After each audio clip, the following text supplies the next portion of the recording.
In Module 3, we are going to shift our focus to materials and the types of materials we want to expose preschoolers to, as well as how we should arrange and lay those out. I recognize, and I hope you recognize, that you all have a diverse setting. Some of you are childcare classroom teachers. Some of you are family providers. Some of you are Head Start classroom teachers or early Head Start classroom teachers. Some of you are in a parochial setting, and others of you are in a preschool that's connected to the school district. So there are many rules, if you will, that you all are having to attend to.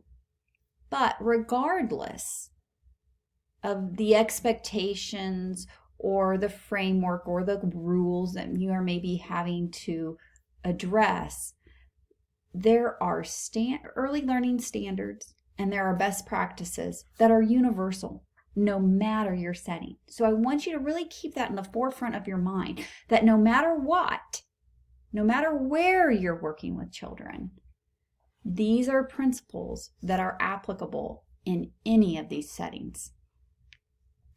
On page 68, there's a chart that groups our two sets of principles for this chapter. What types of materials to choose and how to arrange those materials. When you examine the elements and possibilities of materials, as our textbook introduces us to the subject, it states, and it provides several examples of how we see children impacts the materials that we choose. And they give an infant toddler example with bright plastic toys.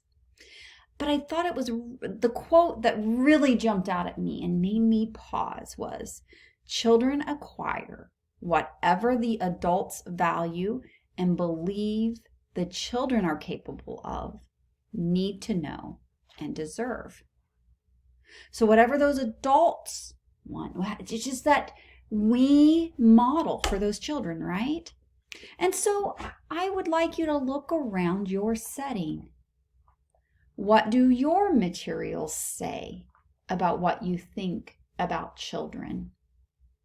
And I really want you to take time through your textbook and study those pictures and the captions with them. Look here. Here are two images from our textbook. And the textbook's making a great point here is that the toddlers are being given the opportunity to take risk, to explore, to see their world in a different way. The preschoolers are given a chance to explore, experience containers, volume, liquids, solids. But look at the details within those materials. It's not plastic. They're not broken. They're not beat up. They're set on a table where they can stand and work and focus.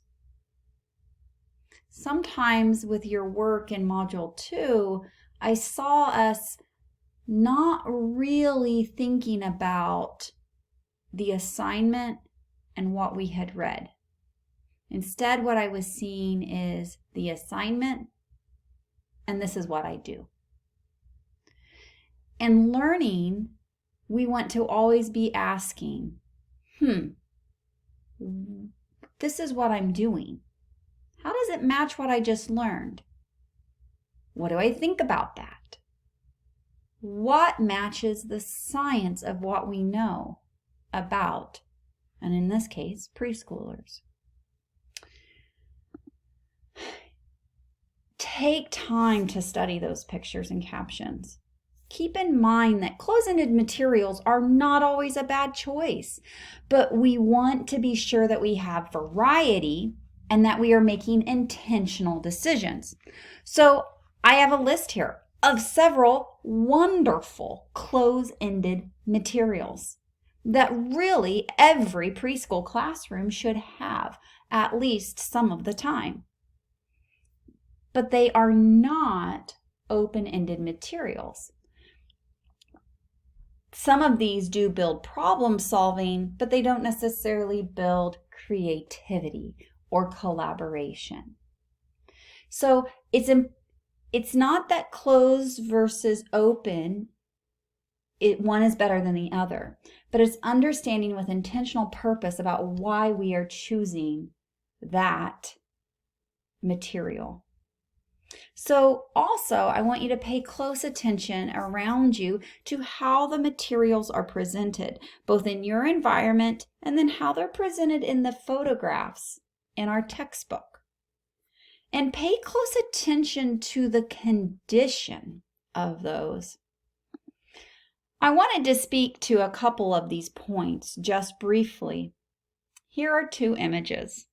One is a cookbook I pulled out the other day for my son to use. I was horrified. Look at the grime on that cookbook. If you look around your setting, do you see grime? Ask another adult who does not typically spend time in your room, or a parent who you trust, and ask them, do you see grime? We can sweep and keep things tidy, and we can sanitize.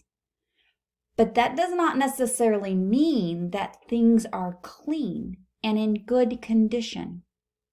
I know that we've all had those times where we were playing with children on a playground or on some equipment and came across graffiti. And a common understanding is that when you have graffiti, or if something has grime on it, or if something is not in good condition, it will attract poor quality of care. It will attract more graffiti, more damage, less careful behaviors. This is a great bookcase, and I see lots of great toys, but none of them are displayed in a way that says, "Come play with me." None of them are displayed in a way that is interesting or intriguing. They are literally just shoved upon the bookcase. This is a much different image.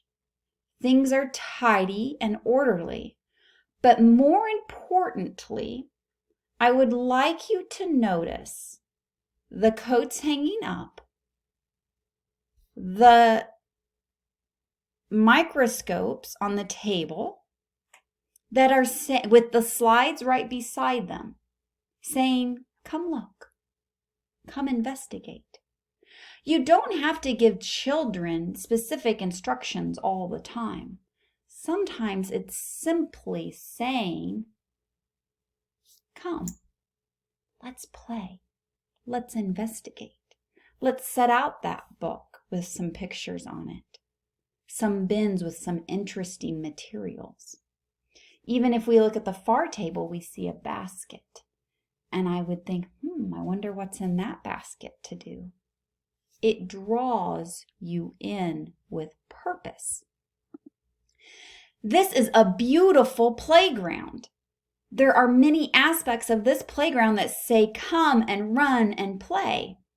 But there's also a lot lacking here. You might find children run with not much intention, but with some props placed strategically, you could increase the complexity of the outdoor play and the interactions among the children. What do you mean, Beth? Look at this picture.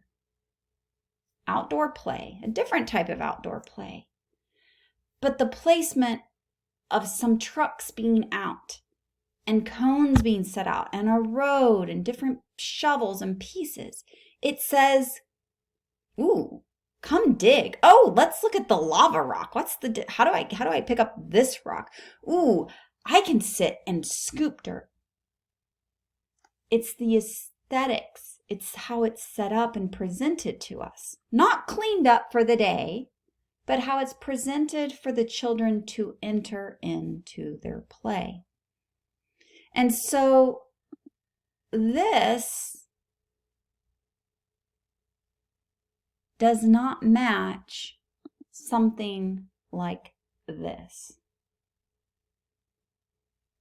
And a beautiful playground, perfect for the end of the day. But as our textbook will also argue, with just a few props and a little bit of setting up slightly different in presentation for that first foot out the door to play outside, you can raise the complexity, you can guide the learning without ever saying a word.